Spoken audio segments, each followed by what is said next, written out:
对。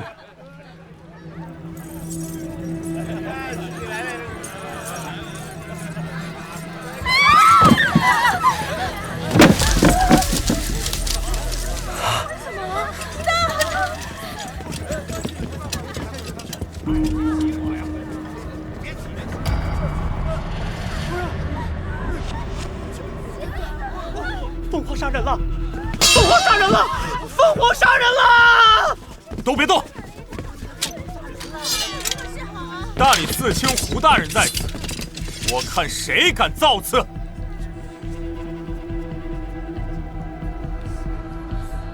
穆大，你快醒醒！穆大，你不能死啊！你知道我花了多少钱才赎回？退后！你刚才为何喊凤凰杀人？我看见凤凰穿过屏风，在牡丹的脖子上啄了一下，天上凤凰在飞，凤凰在鸣叫。是啊，我也听见了。可是凤凰杀人，那可是凶兆啊！古真现在是逆臣当道，祸乱百姓，是要遭天谴的。住口！刚才大家都看到了，凤凰浑身是火。若是凤凰杀人，那这牡丹身上怎么没有一丁点被烧灼的痕迹？明显她已经死亡了一段时间，所以凶手一定是人啊！所以这里的每一个人都有嫌疑，跟我有什么关系？尤其是你。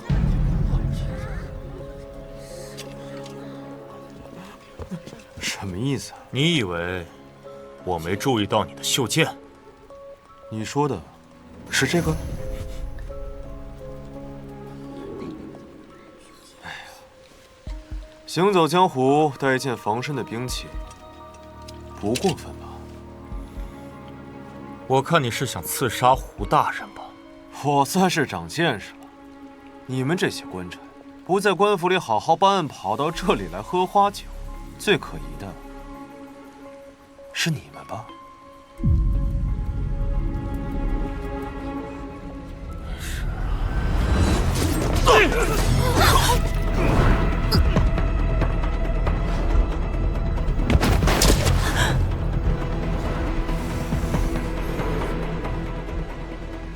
小兄弟，小兄弟，你没事吧？适才属下说的有些或许是正确的，你浑身充满杀气，确实是来寻仇的。笑话，我游山玩水，途经神都罢了，有何仇可寻呢？洛阳的柳絮半个月前就飘完了，早上我见到潞州商人货车的毡布上也有柳絮，你起码要日行200里才能把柳絮带到这儿。你身无一物，拎着一把剑日行100里，不会只是为了来神都游玩吧？我猜你要找的麻烦就在这儿。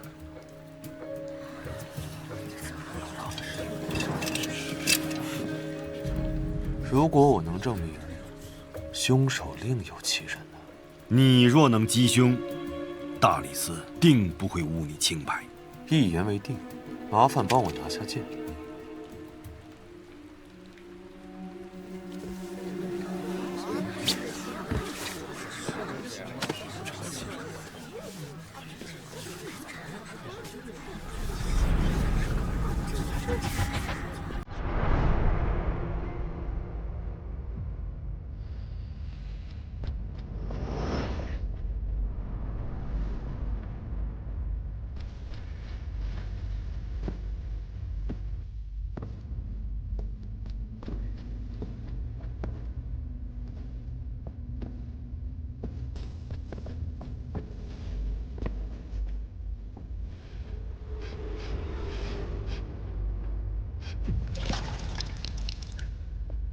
雨水，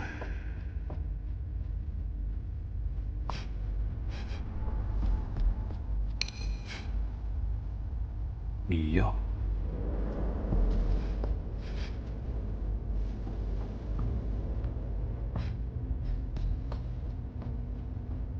血腥。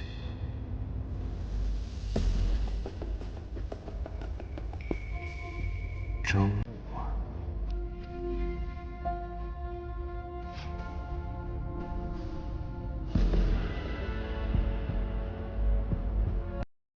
杨山儿，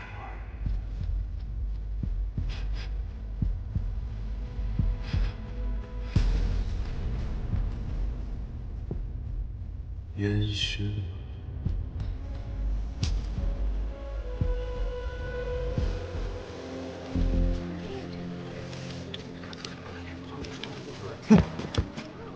你看什么看？你能破案就破案，别在这故弄玄虚的。小兄弟，有何高见呀？既然他们都到这儿了，那就借机一并除之，以绝后患。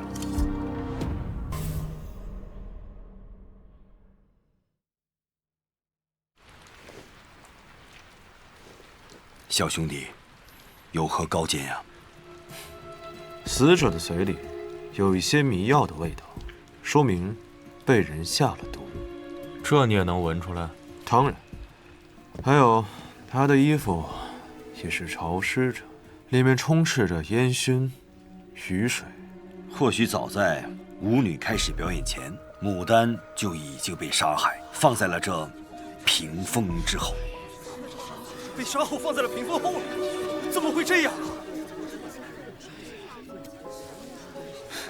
原来是这样，凶手在羊肠里面放满了血，缠绕在牡丹的脖颈处。凤凰看起来啄的是人，其实是羊肠。那按你这么说，凶手还能操控凤凰精准定位，这也太扯了吧！掌柜，牡丹今日出过门吗？啊，没有。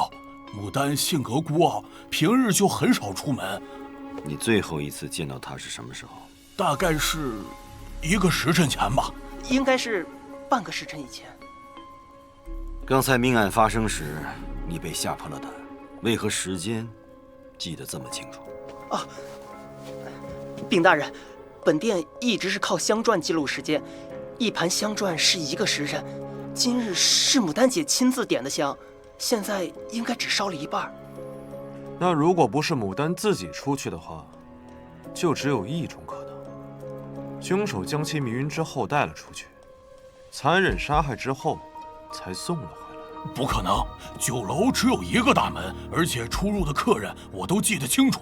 那说明舞池并非第1案发现场。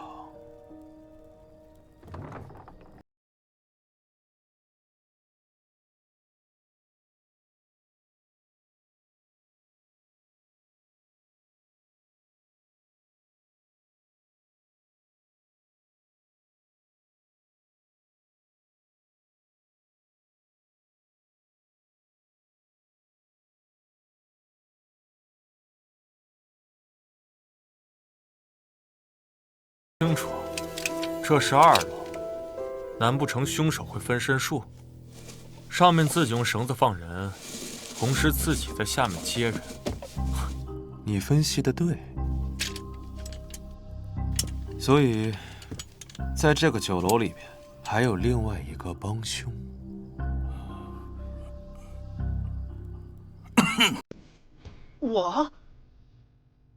我刚见到你时，就闻到一股血腥味儿，知道是菜不新鲜。其实是下雨后，因你太过紧张，搬运尸体时不小心染上了血。血腥味儿，这菜是不新鲜还是？大人，实在是对不住，我马上给您换一盘。对不住，大人。经我无意提醒后，你就趁机换掉了衣服。大人，刚才确实是本店招待不周，实在是对不住了。还有，你是趁客人没来的时候，就将尸体放到了那屏风之后。我今日在厨房不小心打翻了鸭血，所以身上才有血腥味儿。那要是这么说的话，我还怀疑他呢。他开了2楼牡丹隔壁的天子房，有大把机会下手。怀疑不重要，只要找到你换的那件衣服，看看上面是否有血渍，再和现场比对，一切就真相大白了。大人，我没有杀人，我没有杀人，大人，我没有杀人啊，大人，我没有杀人。胡大人果然搜到了，在地窖里面藏得很隐蔽。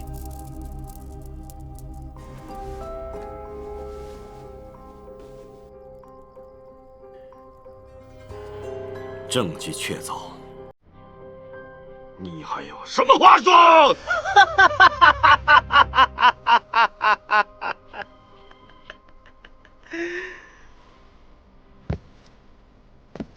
大人，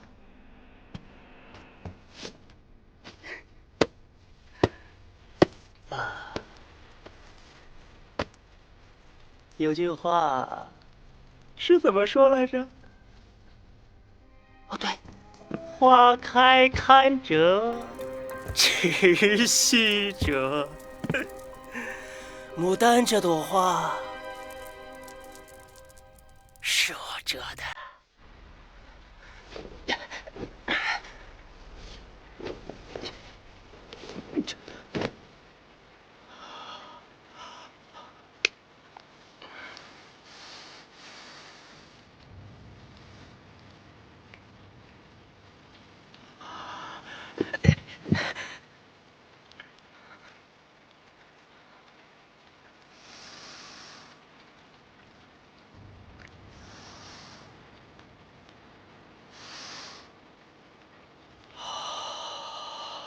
牡丹，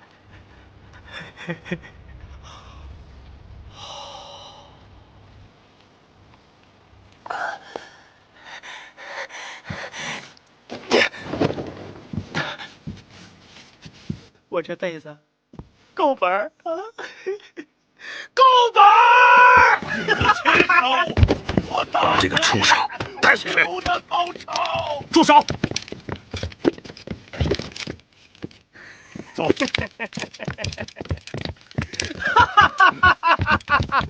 其他人等先退下去吧。是。且慢！你之前行为诡异，大人，我建议将此人立刻押回大理寺，严加审讯。小兄弟，你这一手闻香断案，可令人大开眼界呀！还是要多谢小兄弟鼎力相助。大人的鼻子也很没有，我鼻子不行，我这，我靠瞎猜。你这。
对了，还未正式介绍，在下大理寺卿胡正义，贤弟怎么称呼？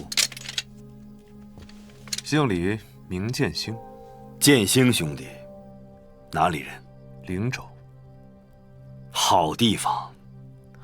之前我说过，你是来寻仇的。敢问，这个仇人是谁呀？寻的便是大理寺卿胡正义。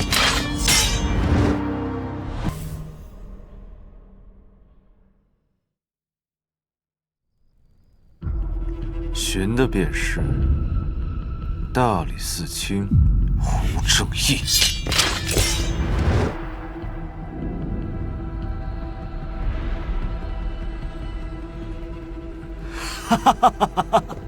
曾生，你太过实诚了，连玩笑话都听不出来。大人，这好笑吗？好笑啊！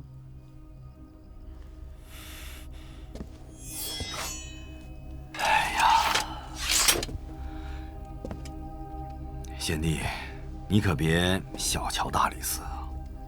既然你来了洛阳，大理寺房间多，来暂住几日吧。你就不怕我杀了你？不怕，不怕。哈哈哈。之前你问我为何不在官府办案，反倒跑到酒楼来，那是因为我们听得血凤凰在线，一路飞到了这片区域，特来查案。神都屡有百姓惨死于凤凰之口，兄弟有此本领，还望能助我们查清真相，在此谢过。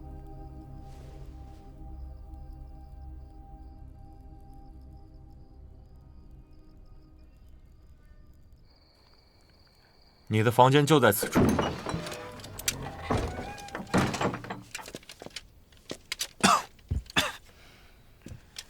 这房子半年没人打扫了吧？让你住你就住。我告诉你啊，你现在有重大嫌疑，没事别乱跑。那既然胡大人都已经说了，让我来此暂住，协助调查凤凰案，你有什么资格在这把我当犯人，跟我吆五喝六的？你，我犯不着跟你斗嘴皮子。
胡某对卷宗的整理素来在意，地字号已排的卷宗，你放反了，出来吧。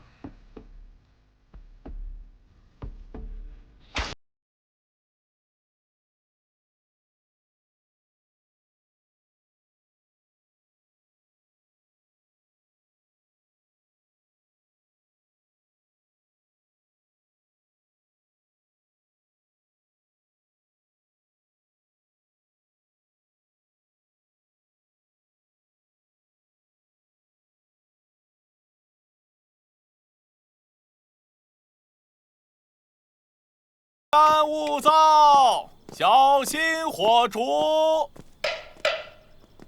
天干物燥，小心火烛。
沈轩，好久不见。你这狐狸鼻子的确挺灵的，但你贵为狐帝，为何偏要去大理寺当狗啊？我不是说了让你留在灵州吗？你怎么跑过来刺杀那个老狐狸啊？我用不着你担心，他就算是皇帝，只要是你的仇人，我也敢杀。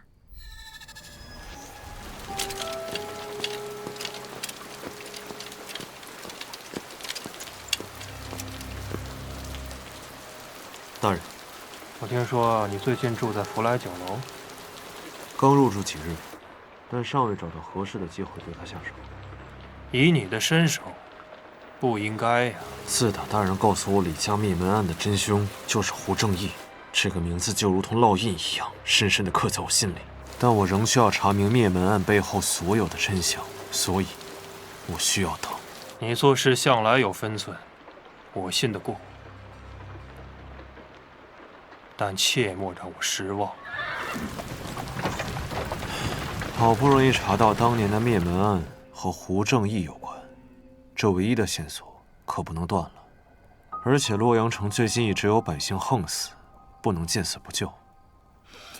你才跟他认识1天，就被他蛊惑了，现在竟然还帮他查起案来了。我倒是觉得这凤凰案没那么简单，应该和当年的灭门案有所关联。可你毕竟是来报仇的，有我在，也算是有个照应。你知道的，我的心意。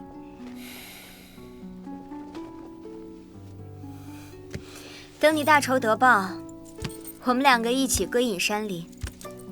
到时候你去哪，我就去哪。沈轩，看着我的眼睛说。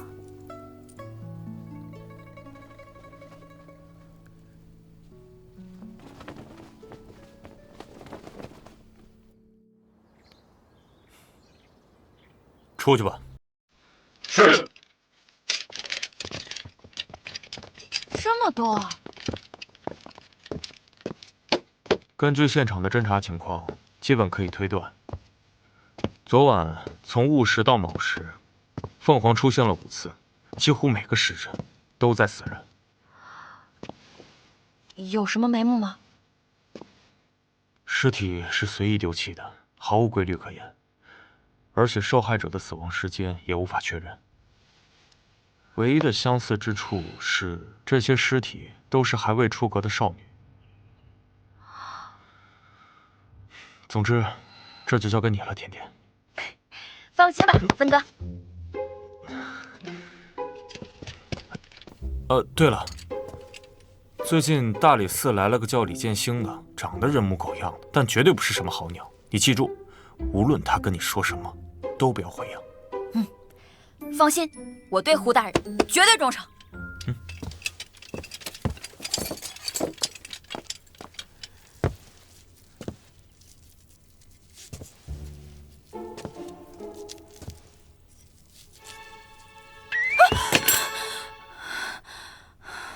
抱歉啊，吓到你了。你就是那个人模狗样的李建兴？哦，我不是那个意思。大理寺5座，送甜甜。在下李建兴，胡大人请来帮忙的。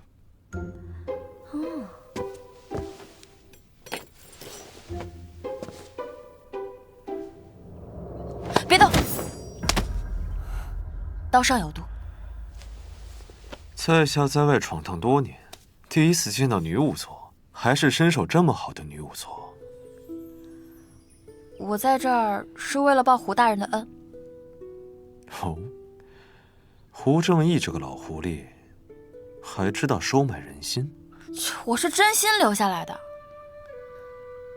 几年前，有个畜生想侮辱我，我失手把他杀了。那是坏人该死，你杀得对。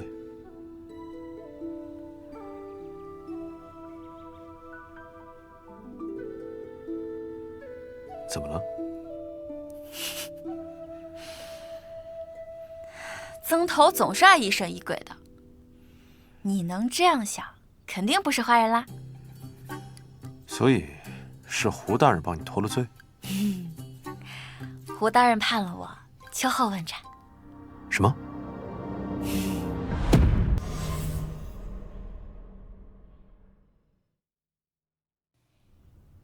你能这样想，肯定不是坏人啦。所以是胡大人帮你脱了罪？胡大人判了我秋后问斩。什么？2个月后，圣人大赦天下，就把我给放了。那你应该感谢圣人呀。你觉得胡大人为什么会判我秋后问斩，而不是斩立决呢？他们都中了好奇怪的毒啊！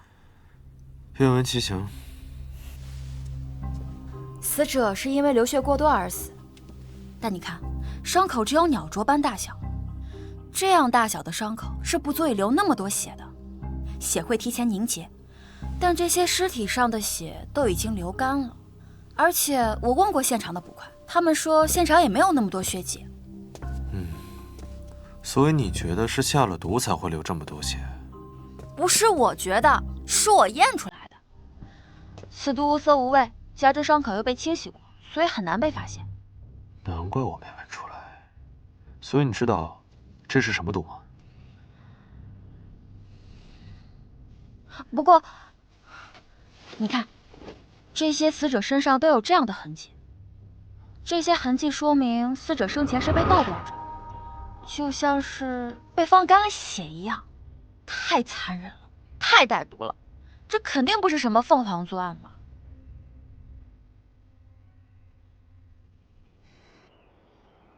圣人登基时，百姓看到有金凤凰从明堂飞出，以为是天降祥瑞。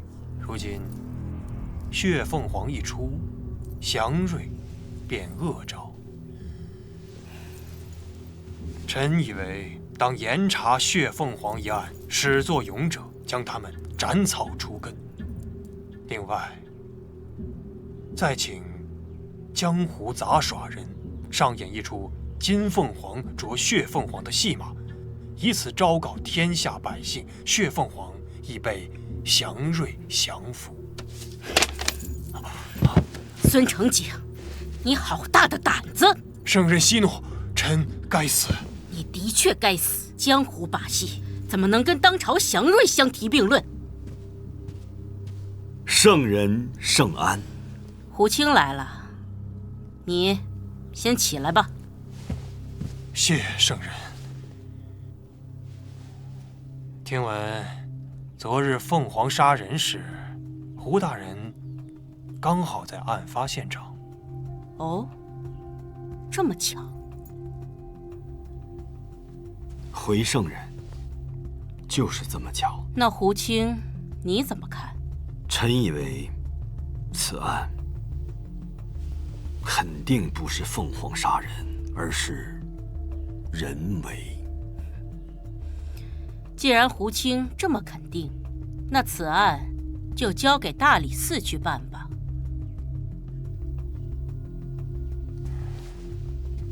圣人既要速查，可否加个时限？毕竟人言可畏啊。如此甚好，臣10日内定破此案。10日之内，怕是再过1、2日，这谣言便早已传出了神都。身为大理寺卿，还望胡大人能够为国分忧，早日查明真相，以安民心。胡正义，臣在。朕命你3日内破案，肃正台协办。谨遵圣人圣谕。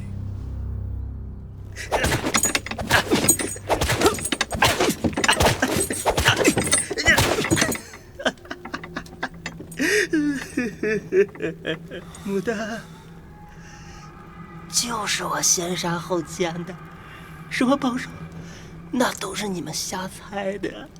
好。我呀，洛阳第一神母，手里边还没有结不了的案，所以啊，我专门为你们这群人渣设计了一道大餐，叫做斩草除根。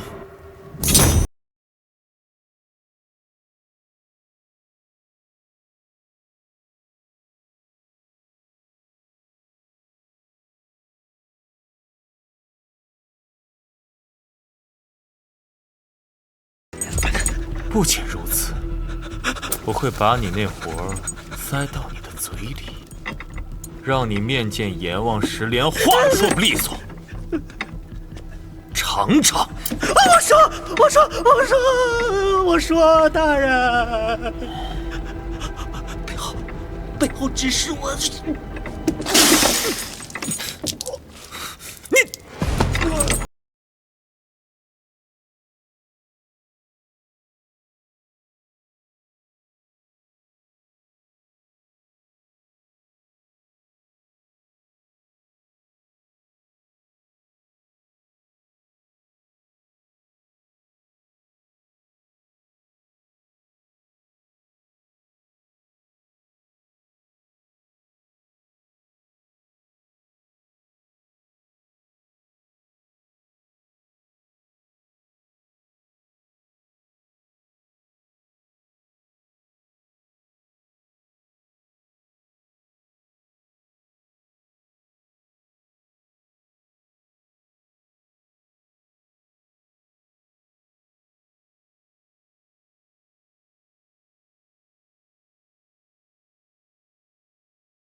大理寺可还住得习惯？实话实说，不如佛来酒楼。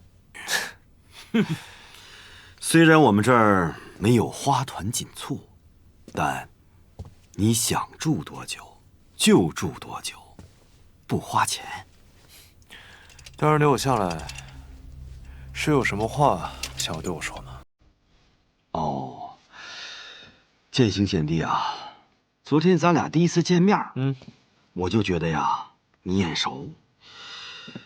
咱们是不是之前在哪儿见过？我一江湖游子，见不着的。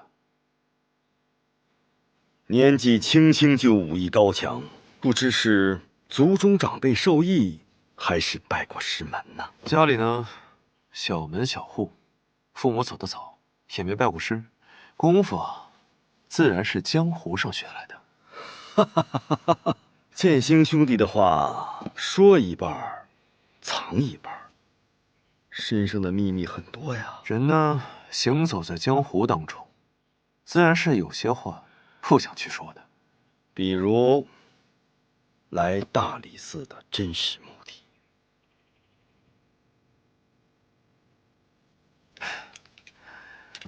大人受教了，不是你邀请我来的吗？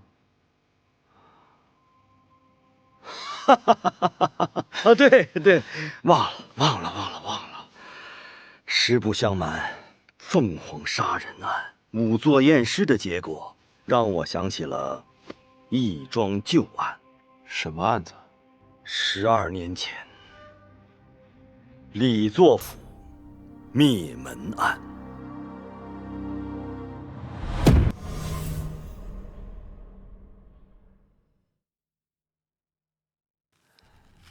关于凤凰杀人案仵作验尸的结果，让我想起了一桩旧案。什么案子？12年前，李作府灭门案。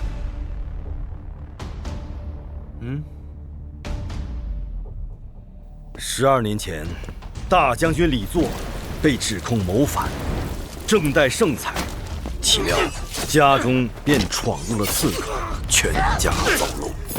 此事一出，圣人下令要严查凶手，但是真凶至今仍未被抓住。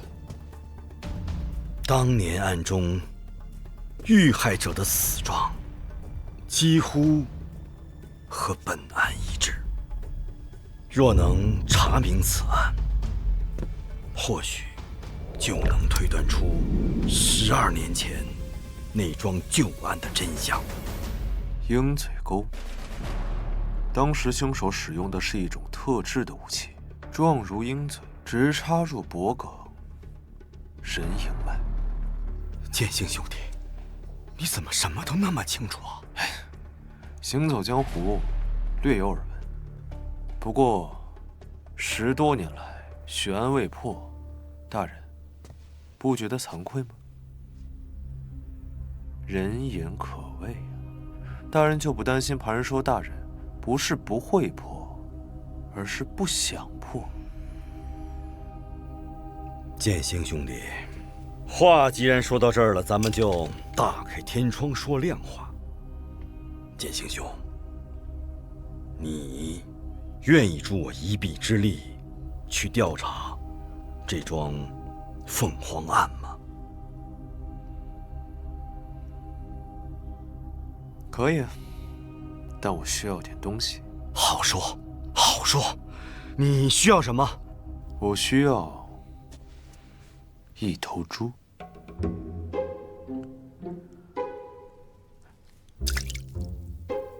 你看我说的吧，伤口会提前凝结的，只能留这么多。一个100多斤重的人，大概有多少血？8、9斤吧。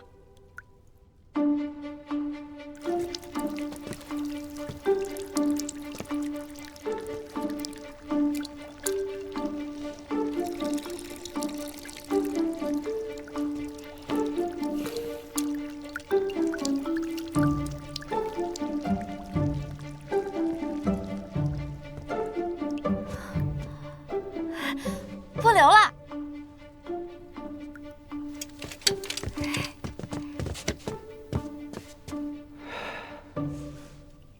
大概1刻钟的时间。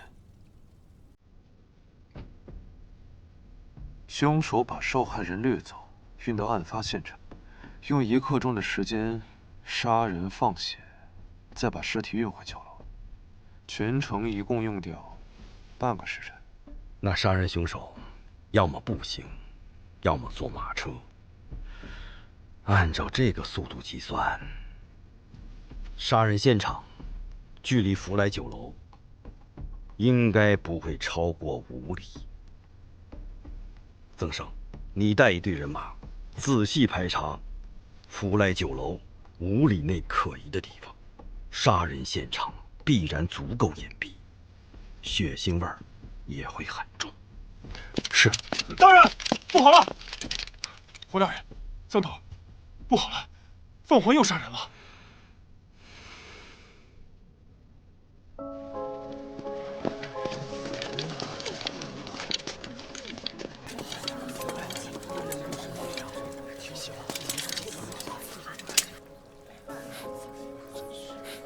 张默，刚才在洛阳的另2处又发现2具尸体，死者都是年轻女性，暂时没有发现他们有任何关联。接下来恐怕还会有死者出现，我们需要主动出击。但是抛尸没有规律性，我们又没有办法预测到抛尸地点，怎么抓呢？抓凤凰。地图。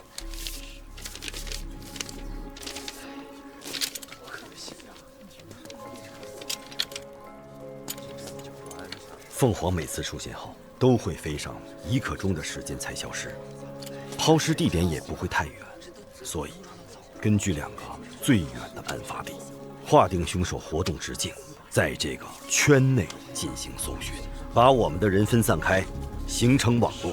这样一旦凤凰出现，就会有人马上赶到。今晚之前必须抓到凶手。属下遵命。哎，曾胜，那2具尸体呢？都运回大理寺了。怎么了？不要拉到仵作坊，都给我拉到院子里去。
不对了，这也太奇怪了。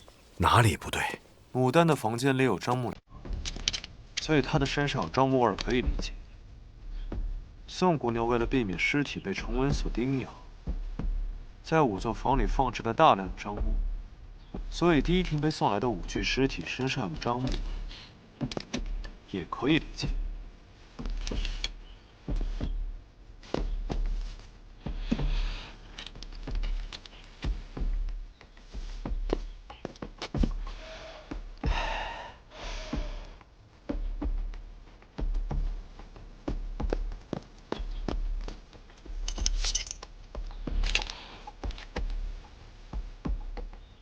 但你发现，剩余的3具尸体都没有被运进仵作房，但是身上都有樟木的味道。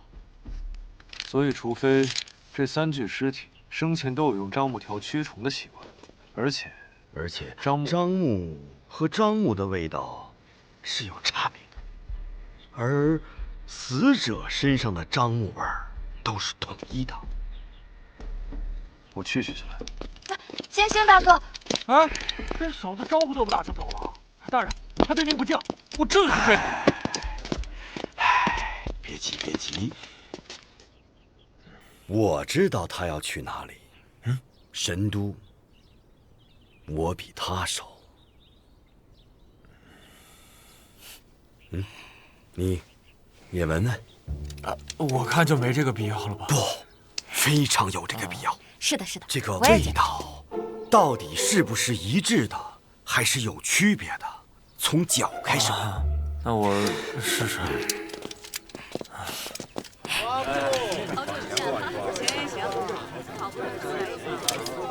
樟木的味道一致，这就说明这些女子都在一个有樟木味道的地方待过，而且是大量樟木条，少量樟木条根本做不到。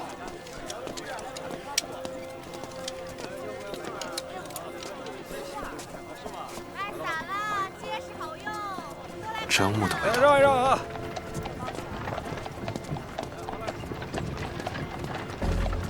就是它。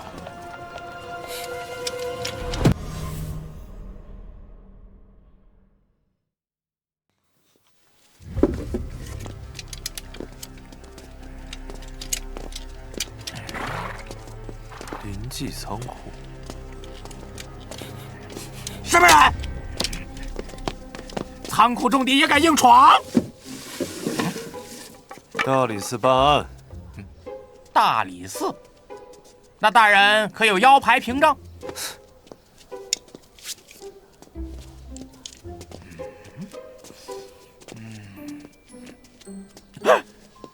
原来你就是洛阳第一神捕曾头。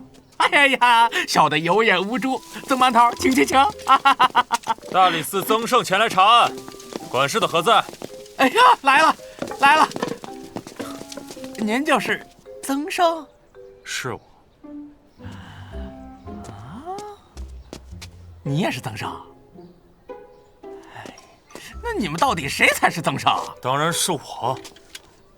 你敢偷我腰牌？给你。曾头，来都来了，那既然你不喜欢我冒充你，那下次我冒充胡大人。去仓库。大人请。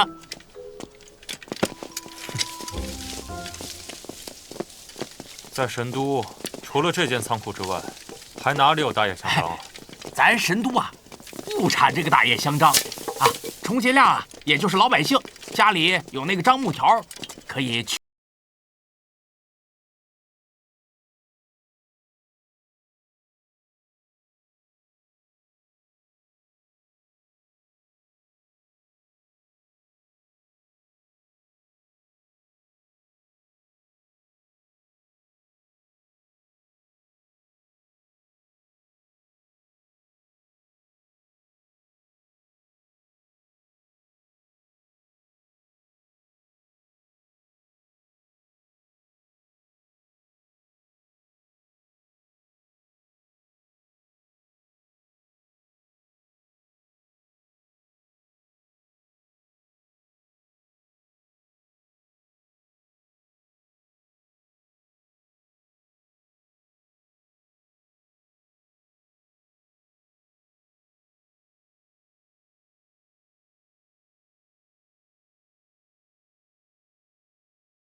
来，哎，你怎么又走了？增生，增生。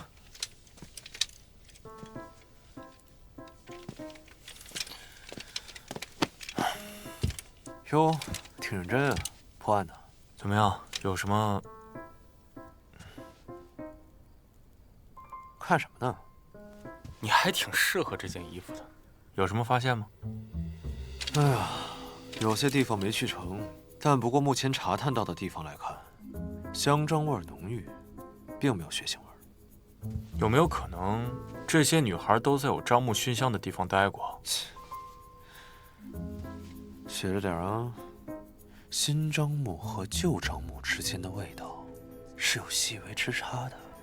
闻了大福仙寺和仓库，可以很肯定的一件事，就是新樟木的味道。我姑且相信你的那套气味理论。那第一起酒楼的案子中，牡丹消失了大概半个时辰。我们减去放血用的1刻钟，还剩下3刻钟。你有把握在3刻钟内抱着人跑这样一个来回吗？酒楼到大福仙寺不行，酒楼到仓库也不行。谅你也不行。那就是在运输途中染上的，那更不可能了。运送尸体的时候，尸体一定是被包裹住的，即便是遇上了，也很难覆盖到衣服上。那要你这么说，这3个地方都有可能成为杀人取血的地点。那凶手是怎么做到在这3个地方用半个时辰完成杀人放血的？倒是奇了怪了，哪儿出问题了？我知道了，你狗鼻子出问题了。谁是狗鼻子？你才是。总之，我会将此事禀告胡大人。我们应该还要去一趟酒楼，毕竟那是第一案发现场。或许我们疏漏了什么线索。还算有点聪明。走吧。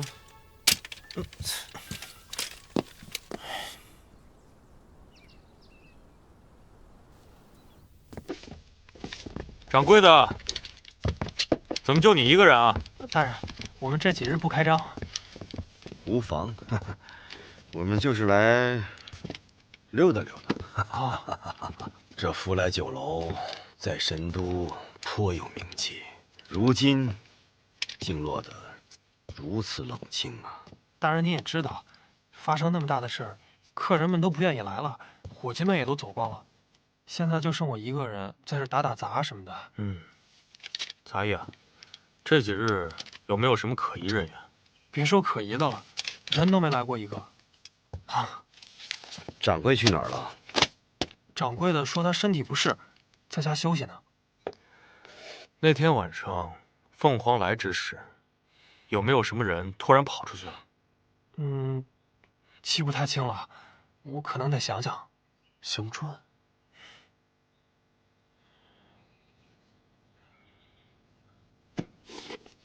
大人，这个是事发前新买的香粉。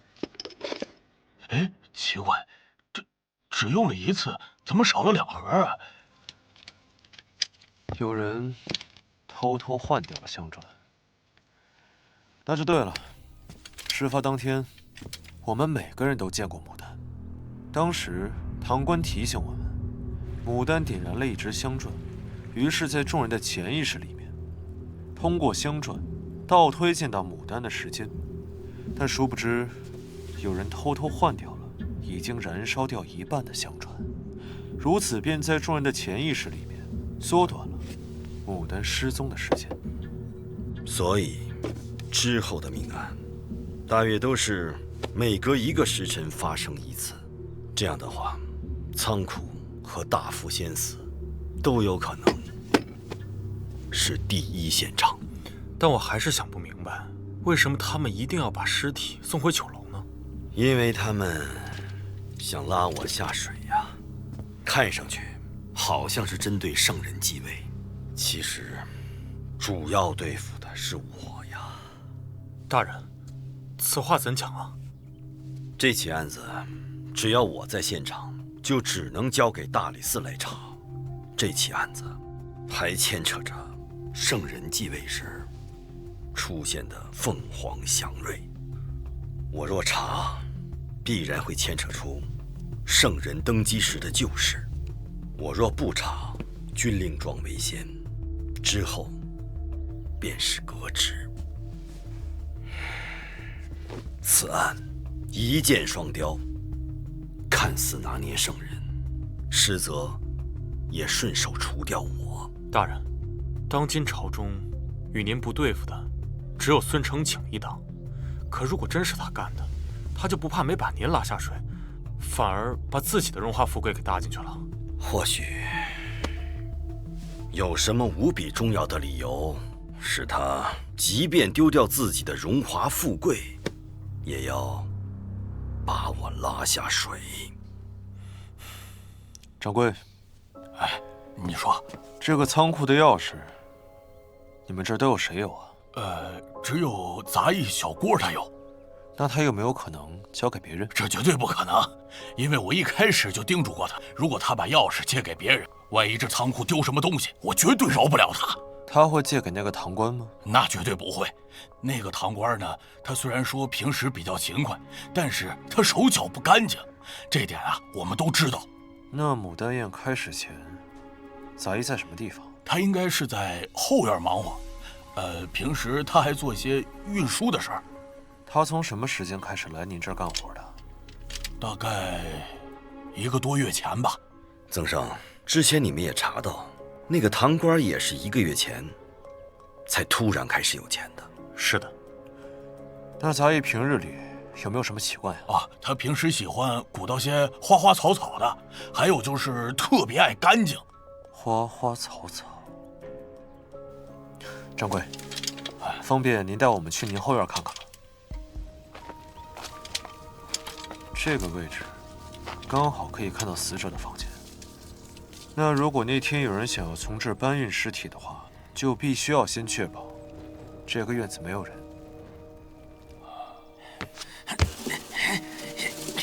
而且忙碌的杂役他不能说出去。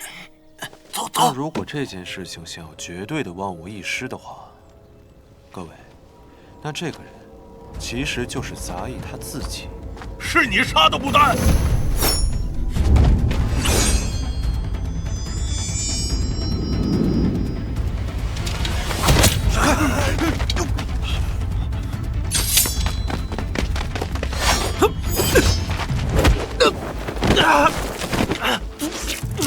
剑心兄弟，你没事吧？没事。别动！跟我回大理寺。他中了血毒，该求饶的是你们。天神血火，普照苍穹，祭蒙此光，永驻乾坤！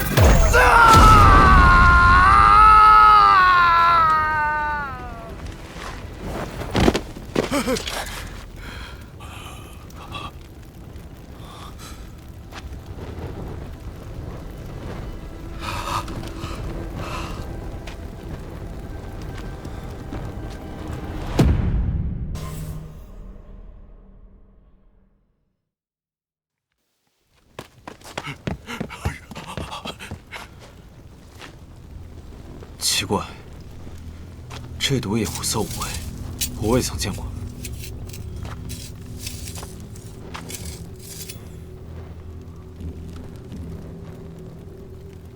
大人，身上全是厌食的粉末，厌食易于炎黄。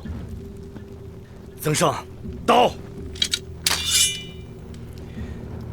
跟我来。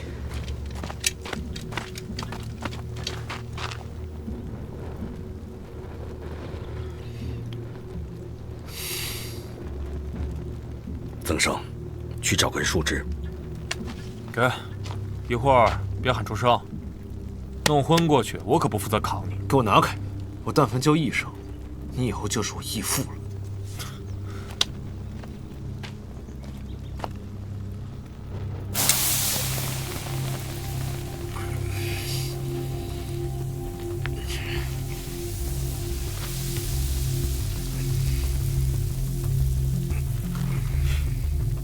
血毒，我有所耳闻，现在只是将它暂时封堵，短时间内不易扩散到全身。不过，这只是权宜之计，不能根除。无妨，我定会找到背后之人。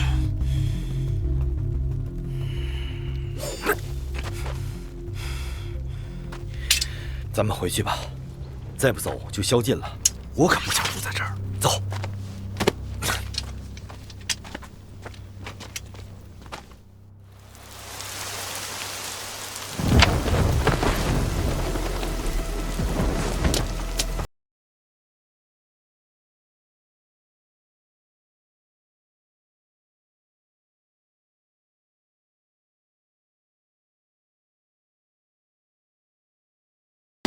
鬼啊！鬼！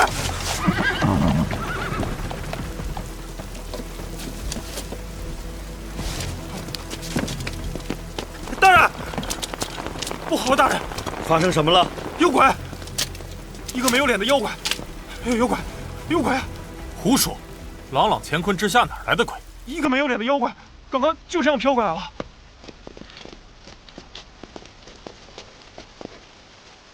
这就是你说的没脸的妖怪？奇怪了，刚才确实没脸啊。伤口一致，都是嗜血过多而死。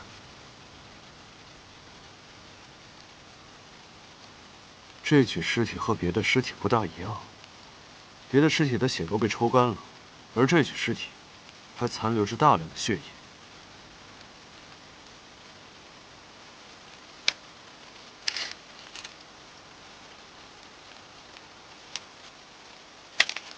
我们离开酒楼不到半个时辰，这样算来，又出现了一个新的凶手。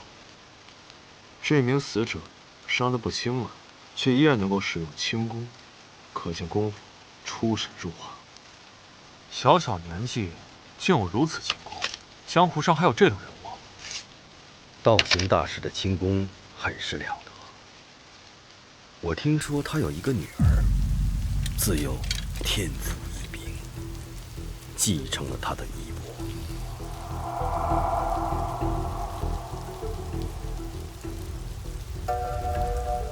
他们露出马脚了。大人，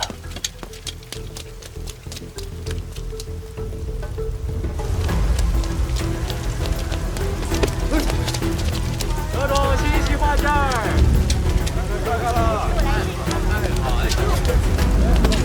这个都。我看看。来点啤酒。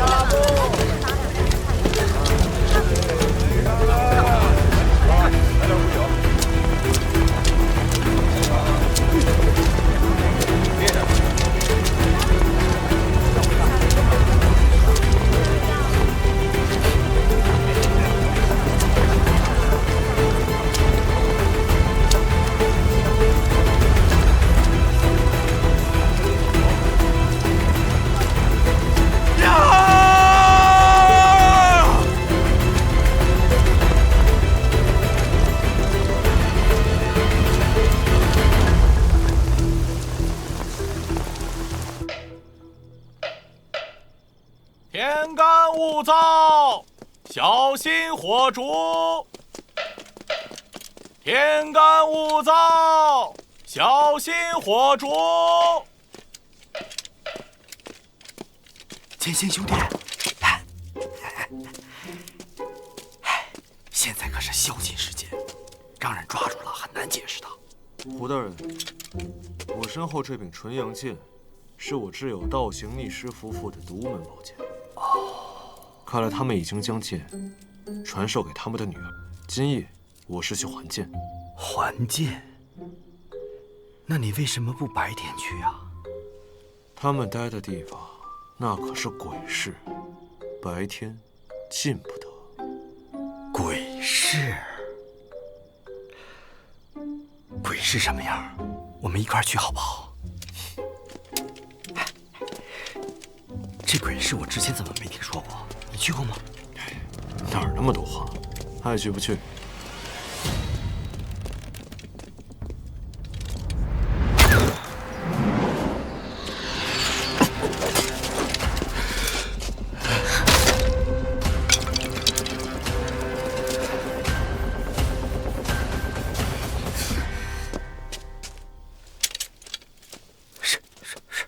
情况？剑剑兄弟，你没事吧？无碍，剑没伤到。真没想到，1日之内，你竟救了我2次，胡某欠你一条命。胡大人，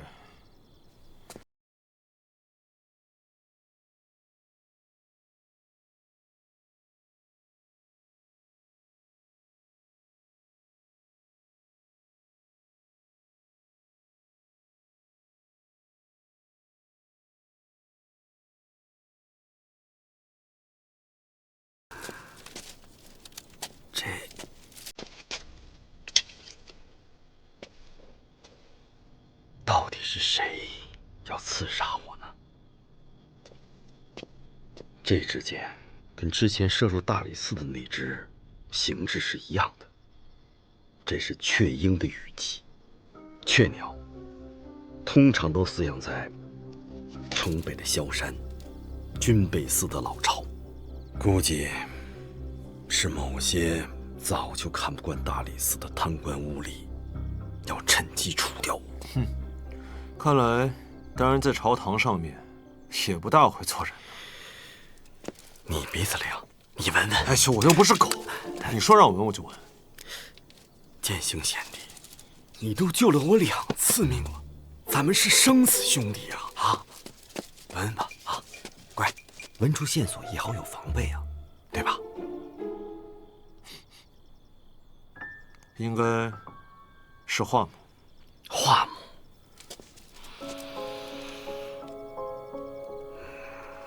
这就对上了，这就是扬州军备库5年前失窃的那批剑。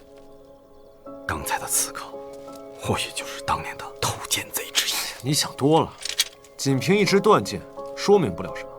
况且这个剑都丢了5年了，也不知道转手多少次了。说的有道理。可今晚上我们去鬼市，纯属偶然呐。不止刺杀，起码要1刻钟，可见对方时刻在监视着我们。哎，大人，这个刺杀案就算被你破了，也没什么奖励。可是凤凰案呢？凤凰案再不破，麻烦可就大了。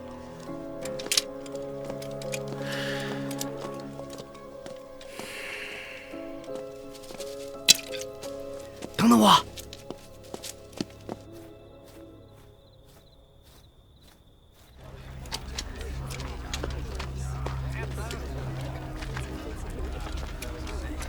这里就是鬼市了，都是一些走投无路之人的汇聚地。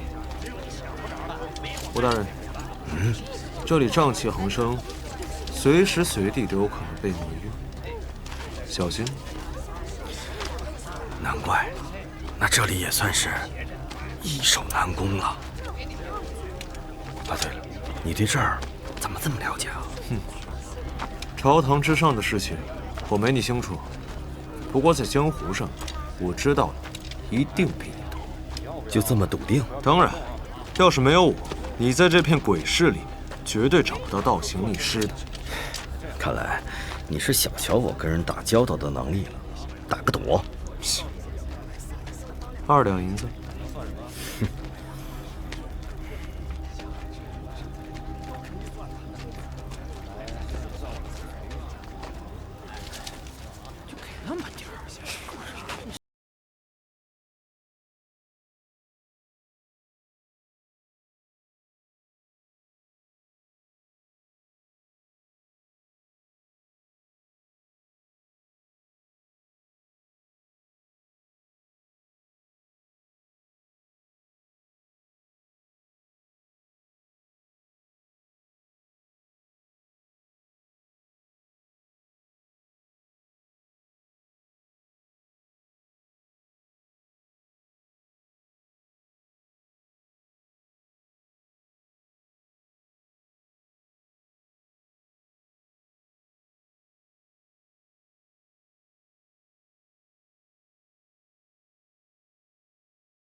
来你是这儿的熟人了。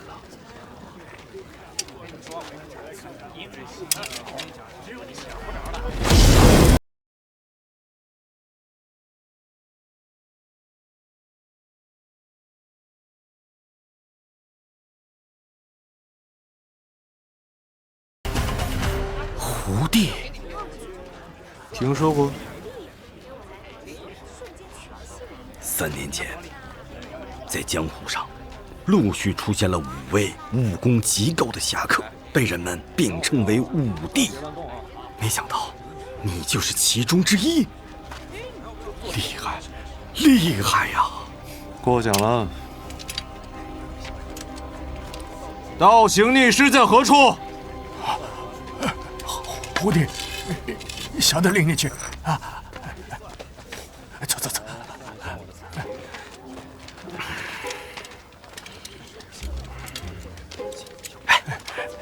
你是因为这个鼻子很灵才叫胡帝的吗？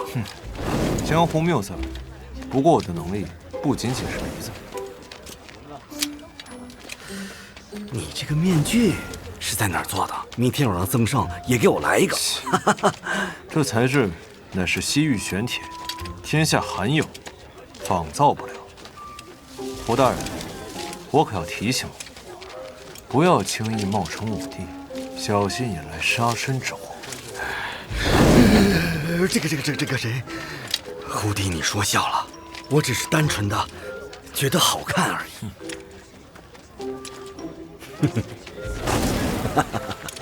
笑什么？在官场上啊，人人都在背地里叫我老狐狸，没想到我还能认识你这位小狐狸。缘分呐！知道狐狸怎么叫？比武擂台，现在开始！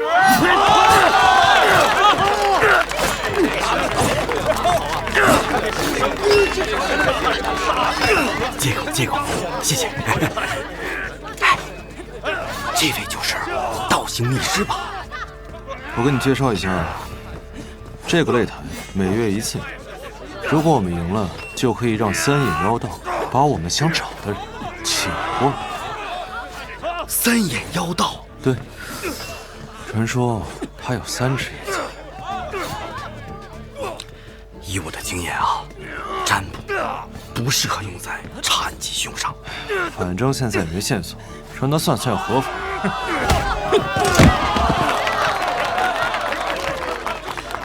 胜负已分，胜者归书生。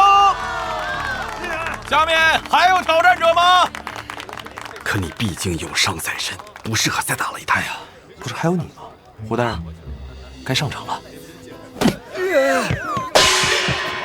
好，选手已入场，比赛开始。这玩笑可开大了，我可不会打擂台。阁下善使什么兵器？在下不善使兵器啊，用我的剑。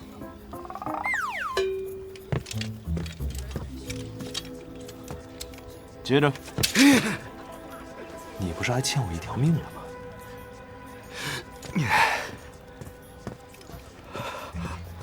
误会，我认输。哎，在鬼市哪有认输的道理？既然上来了，你就是我的对手。这是最后一场，只要打赢我，你可就是擂主了。咱们点到为止吧，贤弟。好，那我们就点到为止。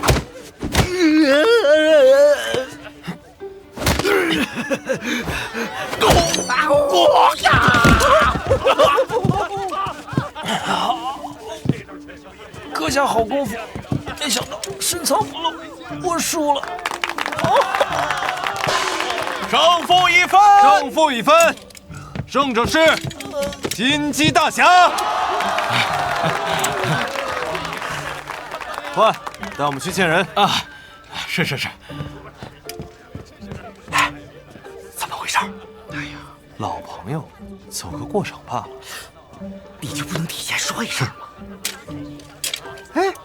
哎，你看我这个鸡飞蛋打，怎么样？嘿嘿。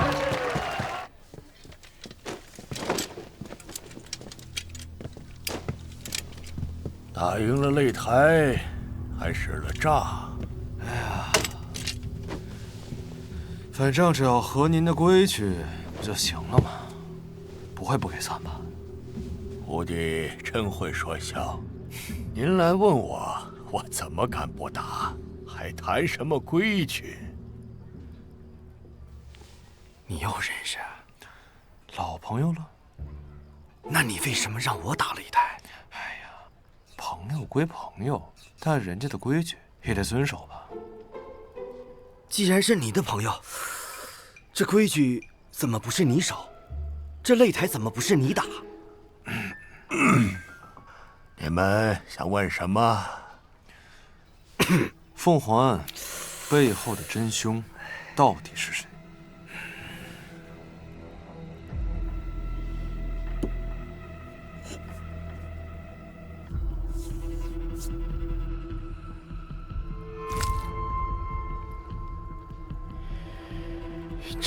你们所要找的人乃是穿红袍、戴面具。戴面具，穿红袍，戴面具，什么意思啊？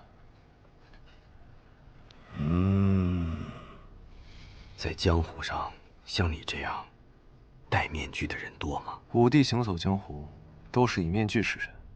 江湖上的人，只识面具不识人。难道说，是武帝其中的某个？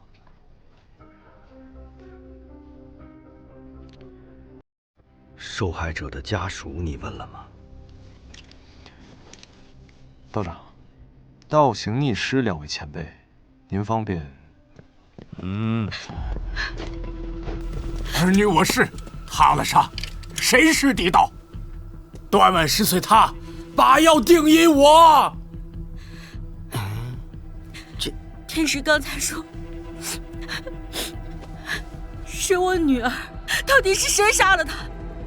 他一定要让这个人碎尸万段。你是大师，为什么这么说话？魔入火，走宫炼，正一后。这句我好像听明白了。早炼不是那个走火入魔，后遗症是吧？但令爱在江湖上有没有跟谁结过什么仇啊？这过起提儿女、教神血和法大玉血。我女儿提起过血域大法和血神教。血神教，你听说过吗？那看来突破口在这儿了。那些死者的身上都有种浓郁的血腥味，看来他们死前是在一个满是血的地方待过。对了，女儿之前提起过，她发现一派邪教要害人，她说需要调查，我都劝她不要再多管闲事了。没想到。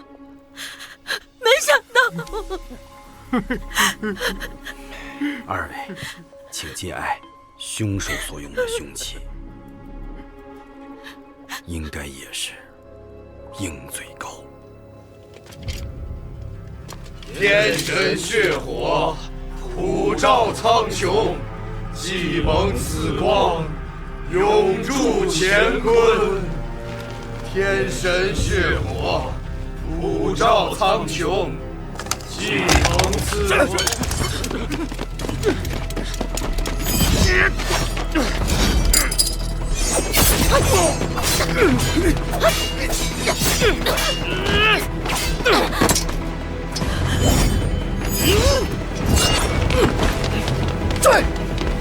令爱负伤后，本已逃离险境，却因为凶器上沾有血毒，令血液无法凝结，失血过多，最后死在了大理寺的门口。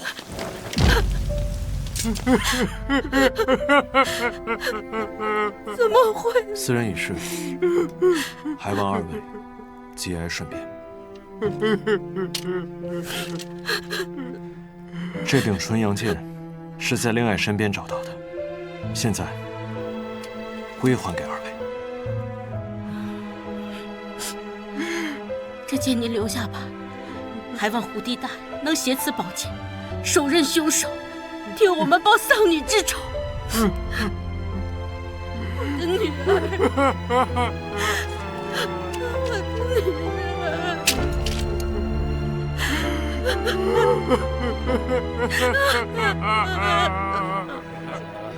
你看看啊，接着这个东西，别的地方找不着这橙色的。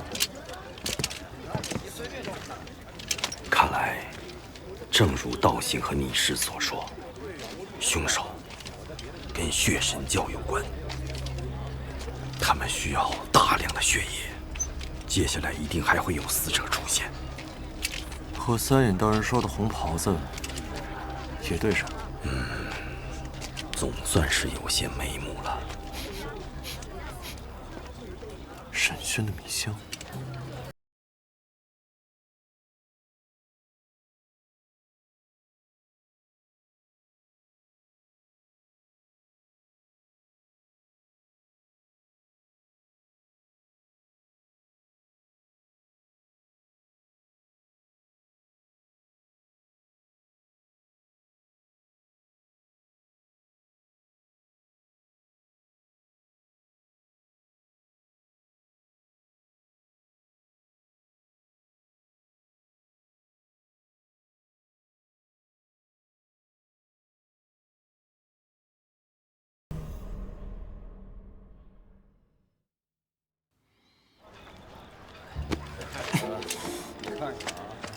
接着这个东西，别的地方找不着这橙色的。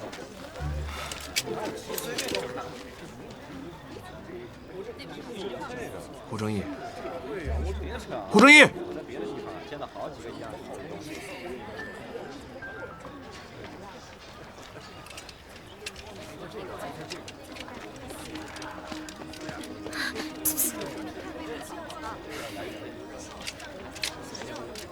你没事吧？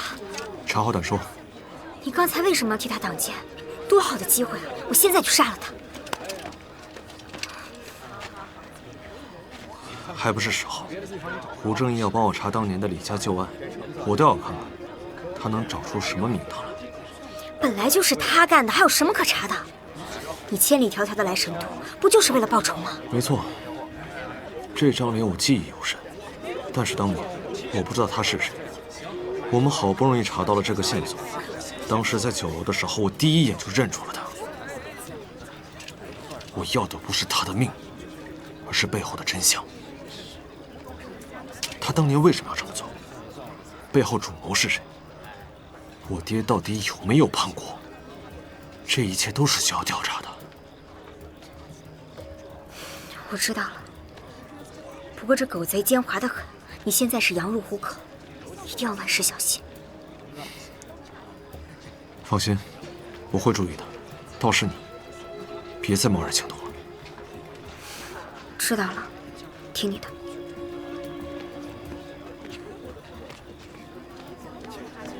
鬼书生见过胡定，刚刚和胡正义比试的时候，他到底是真不会功夫，还是装的？胡正义关节僵硬且筋骨疲软，不像是习武之人。你让鬼书生专门从瑶州过来测他？再会隐瞒的武林高手，那也瞒不过鬼书生啊。那倘若刚刚在打斗中，胡正义真的显露了武学呢？那就不必再和他周旋了。他的性命将会终结在这片鬼市里。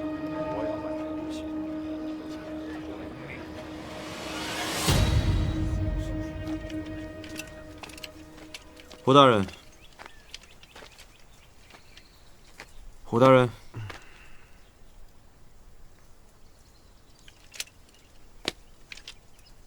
胡大人上朝了。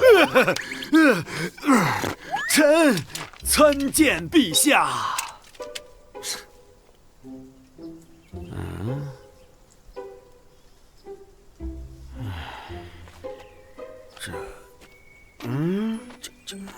这到底是怎么回事？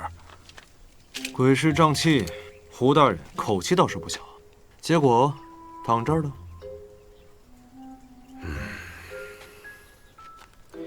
剑星兄弟是在担心我，多谢呀！我才没有担心你，我是怕你死在这儿连累我。放心，我命硬着呢。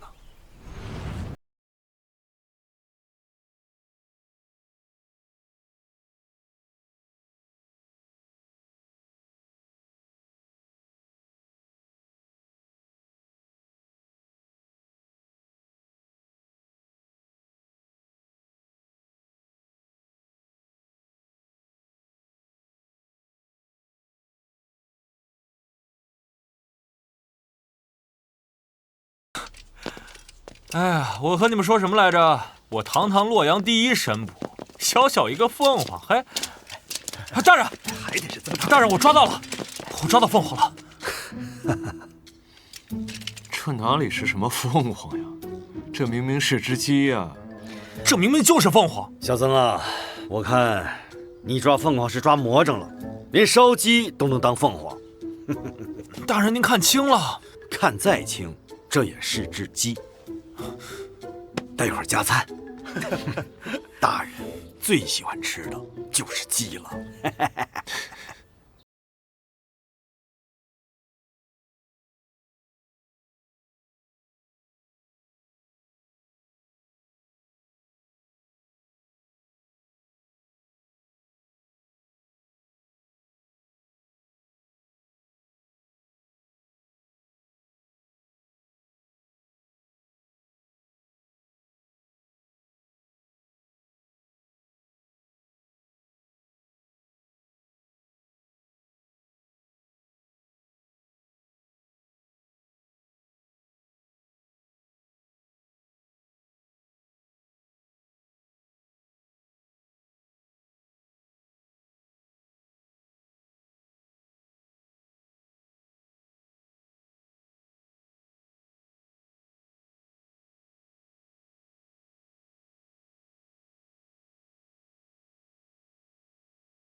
我立即查案。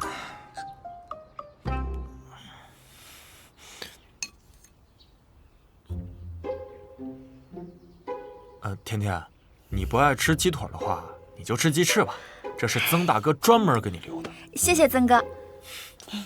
建勋大哥，鸡翅给你。你最近查案辛苦了，多吃点，补补营养。他有什么好辛苦的？我至少一直在外面，他连只鸡都抓不到。对，你最辛苦了。我哪有什么本事跟洛阳城第一神捕比啊？哼，精力充沛啊！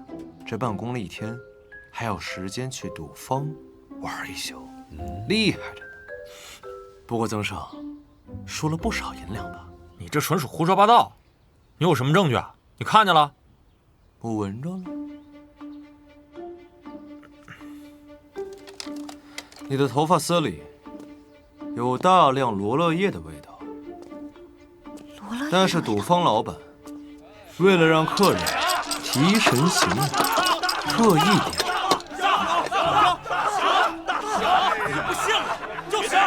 大家好好想想，赌坊里面人多不通风，这衣服上有大量的汗渍味儿。这衣服上的汗味说明我不爱洗澡。那罗勒叶是我个人爱好。说的确实有道理。你们来看，这脚底板下面是赌坊里的空气，手上是大理寺墙灰的勒痕，这还不足以说明你是半夜去了赌坊，天亮之后翻墙进入大理寺的吗？那就算你说的是对的，你怎么能证明我输钱了？哦，这个我随意猜的。看你脾气那么大，估计也是个逢赌必输的人吗？怎么又是小？3把都是小，再来！大人，我肚子有点疼，我先去趟茅房。你们先吃啊！哎呦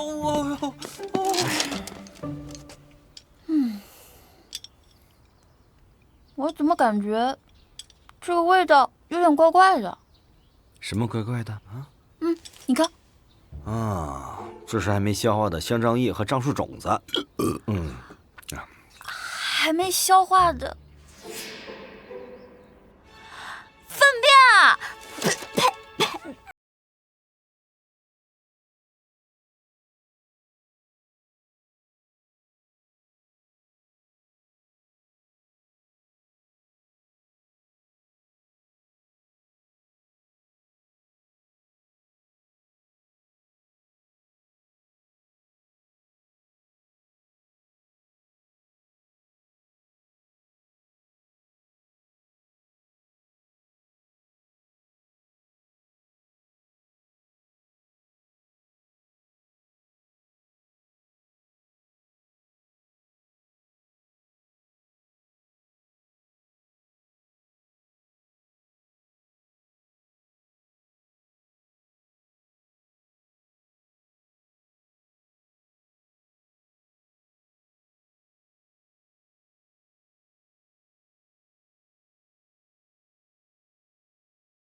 在神都颇为轰动。各位看官，现在到了我们戏法班最精彩的节目——火焰鹦鹉。火焰鹦鹉？什么回事？什么是火焰鹦鹉？这是……各位睁大眼，千万不要眨眼，看好了。